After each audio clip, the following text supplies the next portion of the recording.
things in my mind of things I had to overcome. And I started callousing my mind through a process, and it basically started with working out. It started with working out. It started with doing, like, if it started raining outside, for instance, my mind would say, fuck that, man, I don't want to go run. If it was 3 o'clock in the morning, it started raining outside, my mind said, you got to go run. Get up and go run. You have to, because I was fighting this other person. Everything I didn't want to do is what got me to where I'm at today. Interesting. Every single thing. So where we find comfort, that's where I started getting scared. When I started saying, oh, it's raining, I'm not going out there. No, you cannot say that. You cannot do that. You have got to do this. So whatever my brain thought, I did the opposite. Wherever the comfort was, I went the opposite direction. And over a period of time, boy, it calluses the shit out of your mind. You start to really develop a whole nother being. Most people attack life with an unprepared mind. What I do is I try to account for all things that could happen, might happen, probably will happen, and then the unknowns. So basically, I can't account for everything, but I do know there could be some things that come up in life that you need to be ready for. I know for a fact I'm not gonna wanna work out tomorrow. Therefore, I'm preparing my mind for that. I don't wanna do that. I know tomorrow's gonna come with some difficult decisions to make. Prepare myself, not in a morbid way, but just like, look, man, be ready for life. Don't let life just start attacking you left and right. Make sure that you start to build a mental armor so then you're ready for life. And that comes with a very physical way, and the physical helps out the mental.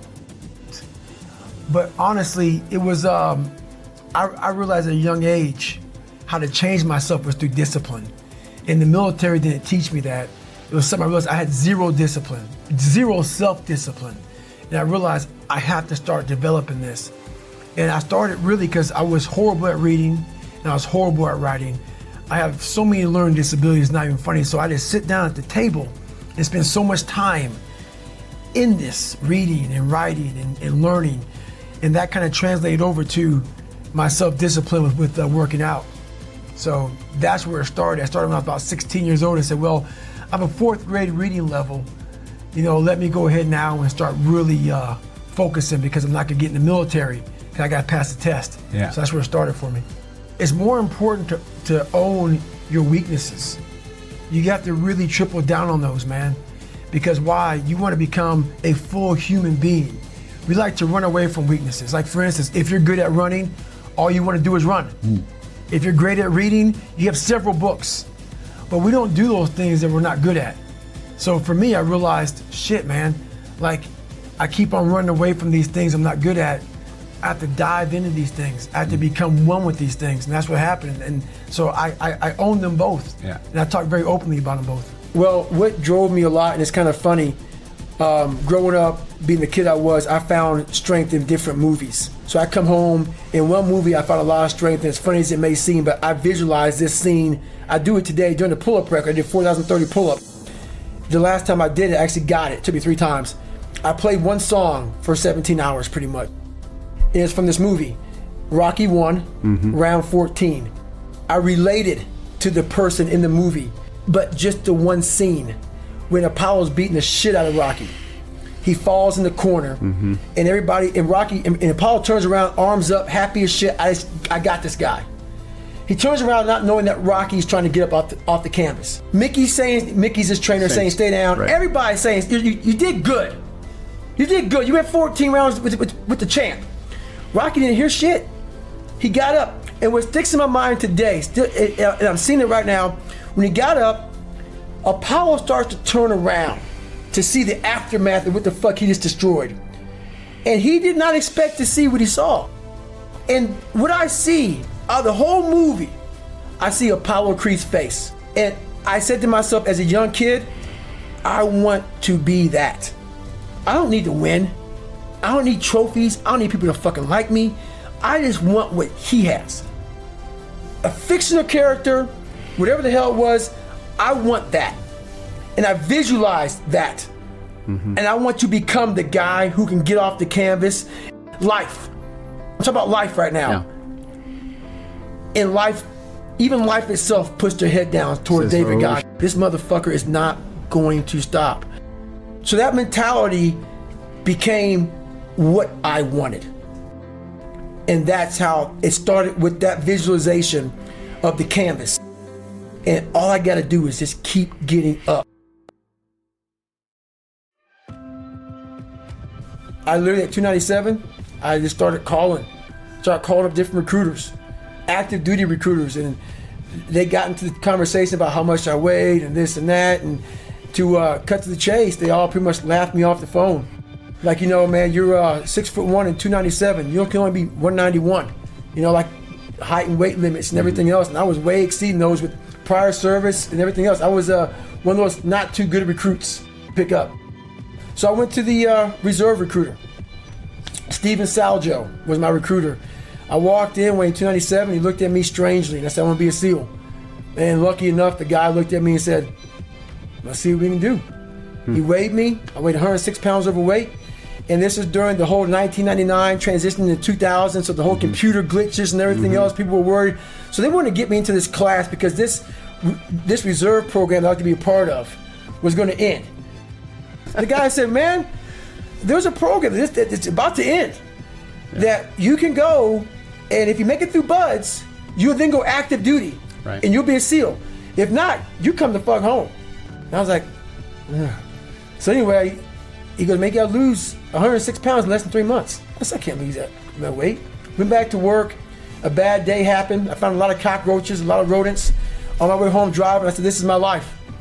My life is this. This is my life. I'm not that smart. I have a horrible life.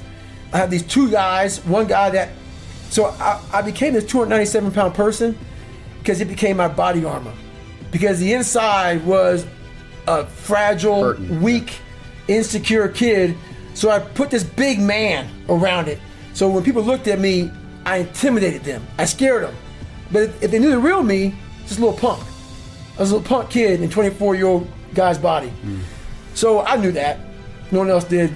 So I tried to change my life, and it started there. I went to the recruiter's office. I went there. Bad day at work. The bad day at work made me realize I couldn't run. The first thing about it was, so I said to myself, I'm gonna run 4 miles. My first run out the gate, I'm gonna run 4 miles. I ran a mile, I ran a quarter of a mile, walked home, sat on the couch depressed. I said, man, there's no way I can do this. But what I realized though, is I wasn't gonna give up. Because I already given up a million times. And I thought about how would I feel at 50 years old if I gave up now? I mean, not to have, you know, so I kept all this stuff in my mind. And basically, I started becoming obsessed. I slowly, it didn't happen that night on the couch. Over a period of time, I started becoming obsessed with studying, with weight, with being somebody, with making people who thought I was gonna be nothing kind of like feel like shit. I became obsessed with, you have to make this right. And the only person that's gonna do it is yourself. So I became obsessed with just being obsessed. And I was a kid who kind of got the bad genes. You know, I had all these little sickly issues, all these allergic to shit. I was a little sickly kid. And it's funny how when people hear my story now, they want to put a title on me. Like, I'm superhuman. And I love it because basically it makes you feel better by putting a title on me. You can do it too. Yeah, it's a choice. It's a horrible choice. It's a hard choice. It's a lot of suffering involved. So for me to get the start line, through that start line journey, I realized, shit, I'm capable. So what happens through this whole process is the change of the mind. It's a change of the guard. Someone once owned my brain. I never owned it. I never had everybody had it. It was my dad's fault. My mom wasn't home fault. My life was, everybody had a piece of my fucking brain. And through this journey of suffering, and the suffering, I put it in because I started finding myself. And I started, oh no, I'm gonna take this fucking back from me. This part of my brain is mine now. And I started puzzling back this piece of my brain. And through that, I grew confidence, where I had this internal conversation with myself a lot. And I knew I had to make a stand. Because I knew where I was going. I knew where this road led that I was on. And I was afraid. I was afraid to make that stand. So this process was going on a long time in my mind. You know, I was afraid of this, afraid of that, afraid of this, afraid of that. I knew I had to face this shit, man. But through facing a lot of this stuff, that's what started happening to me. Through facing it, I started getting more and more courage, one thing at a time. So when I overcame the water, more courage. When I overcame the fear of myself, the fear of failure, the fear of being judged, the fear of so in this process, I went from David Goggins, I started forming a guy named Goggins. I had to really I realized I had to reinvent a whole nother human being within myself, because who I am wasn't going to make it. This guy is not going to cut it. So I had to be a guy who can take any kind of pain.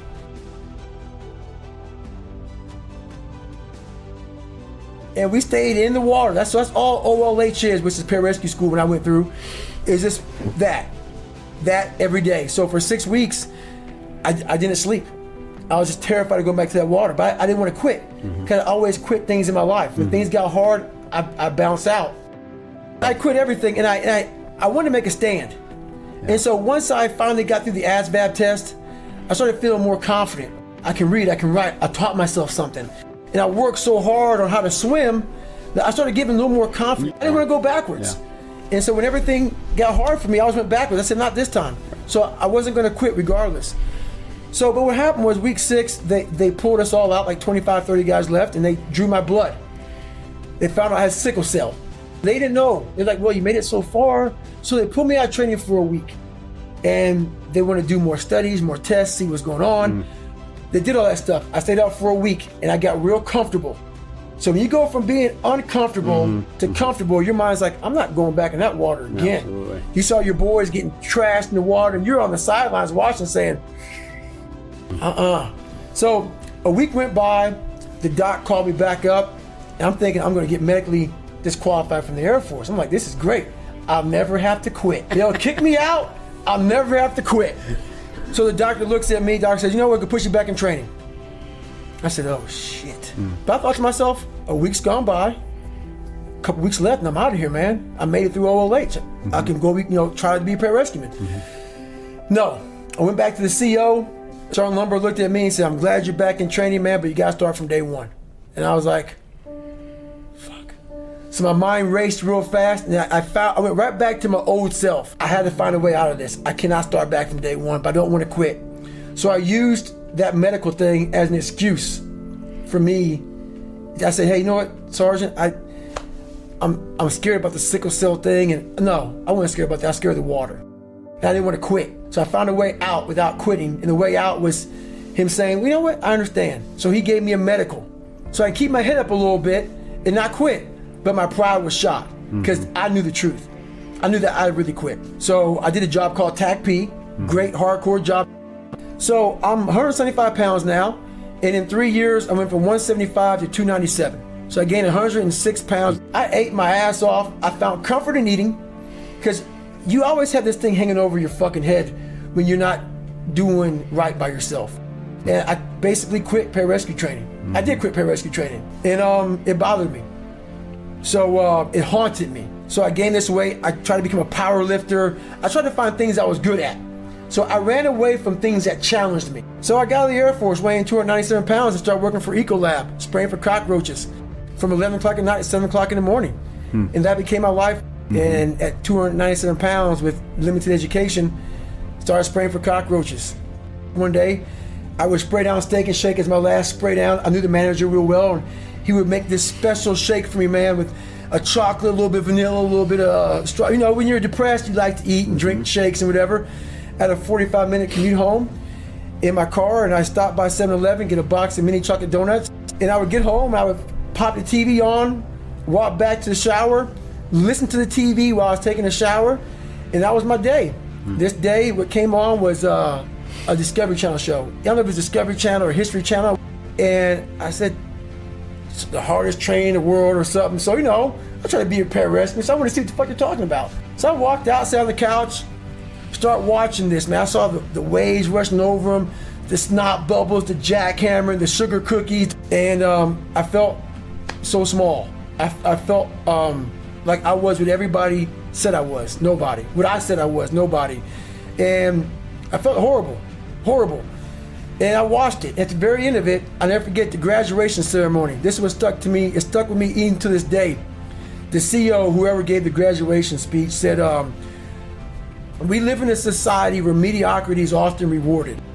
And he went on to talk about something. These men like this or something that detest mediocrity.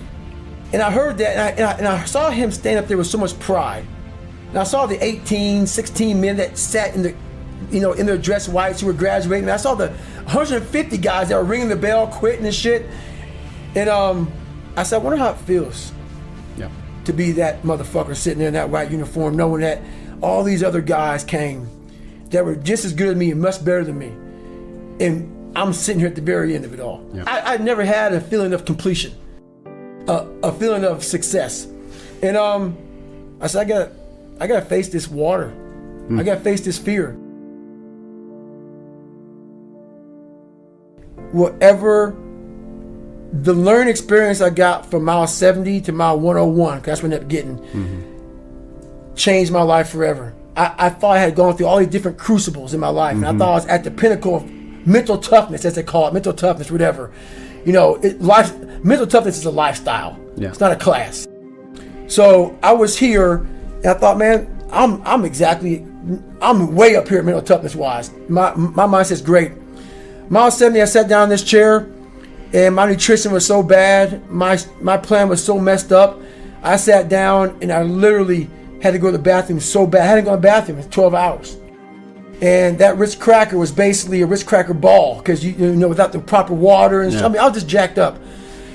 So I sat there, and my ex-wife used to be, I don't know if she's or not, I don't know what she's doing now, but she was a nurse. And I was in bad shape. But I hadn't really gone to the bathroom that bad yet, not like I did afterwards. But the thing was, I couldn't get up. My mind was all messed up. But one thing I realized that we get so anxious, and in that 1 or 2 or 3 seconds, I call it the 1 second decision, you seize up, but you flood the compartment, which is your brain, of all this shit. The what ifs, oh my God, you spaz out, and then you quit, and then once you quit, you regret it. Happens all the time in Hell Week. 130 hours, you get in the first hour, they freeze your ass off, and you can't comprehend 130 hours of the shit. You're freezing. You're not going to go home that night. You're not going to Island Pasta to get the pasta meal that night. Your ass is mine, and you can't handle it. So I started just learning these processes of calming my brain down. I'm in the worst shape of my entire life. I've gone 70 miles. I've never gone past 20 miles. I'm horrible. It's a great rewarding feeling, but it's also a feeling of the worst pain I've had in my life. My feet are broken. I'm messed up bad, and I had to take this big pile of shit and slowly start to compartmentalize what was in front of me. And the first thing was, you can't stand up. Your blood pressure's messed up, so you can't go another 30 miles unless you be able to stand up. Fix that. Got around those issues. I was able to stand up, got on the track again, and I was barely making it on the track. And then this is what changed my life to this day. I can't really imagine anything ever topping it. At mile 81, my ex-wife looked at me and she said, we're not going to make this time, because I was going like a 30-some minute miles, barely getting around the track. The shape I was in at mile 70 was the worst shape of my life. I can't say it enough. I ended up running I ran 101 miles. I ran the next 20 miles. Didn't walk another step. And I did it in like 18 hours and 56 minutes. And what I believe happened to me is when my mind, body, spirit, everything, for the first time, and it's never happened again since that time, everything really connected. When my mind knew he's not going to quit this race. Non-negotiable. I gave myself no way out. My mind said, we have to find more. We've all of us have gone through very hard times. But when we're in a hard time, our mind has a way of forgetting what all we've overcome. I have a way of taking 1 second when I want to quit and saying, okay, you endured this. So I look at my life and how I came up as the ultimate training ground versus most people look at it as why? Woe is me. God, why? Why?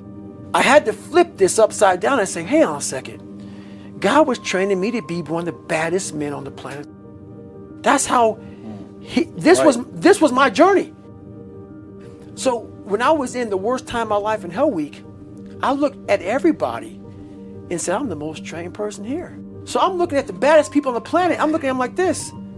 You guys can't hold a stick. So I started looking at verses like I don't belong here versus like I might be the baddest person to ever come here. Who could have pulled this off?